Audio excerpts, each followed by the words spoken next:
Hi అండి. ఏం కూర వండాలో తోచినప్పుడు ఇలాగా సింపుల్‌గా వంకాయలతో బజ్జీ చేసుకుంటే చాలా టేస్టీగా ఉంటుందండి. అన్నంలోకి, చపాతీలోకి. దీనికోసం కుక్కర్‌లో వంకాయలు కట్ చేసుకొని, కారంకు సరిపడా పచ్చిమిర్చి, అలాగే టమాటో, ఆనియను, కొంచెం కొత్తిమీర, అలాగే తెల్లగడ్డలు, కొంచెం చింతపండు, ఉప్పు, పసుపు యాడ్ చేసుకొని ఒకసారి మిక్స్ చేసి ఇందులో వాటర్ యాడ్ చేసుకోవాలండి. జస్ట్ ఇవి మునిగేంత వరకు మాత్రమే వాటర్ యాడ్ చేసుకోవాలి.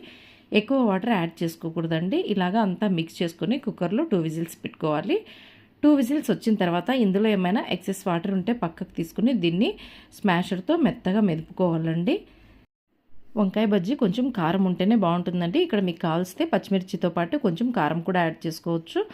దీన్ని ఇలా మెదుపుకున్న తర్వాత ఇప్పుడు దీనికి పోపు ప్రిపేర్ చేసుకోవాలండి. మనం ప్రిపేర్ చేసుకున్నటువంటి పోపులో మెదుపుకున్నటువంటి వంకాయ బజ్జీ యాడ్ చేసుకొని ఒక 2 నిమిషాలు అలా సిమ్లో వేస్తే ఎంతో టేస్టీగా ఉండే వంకాయ బజ్జీ రెడీ అండి. For full video please visit and subscribe my channel. Thanks for watching.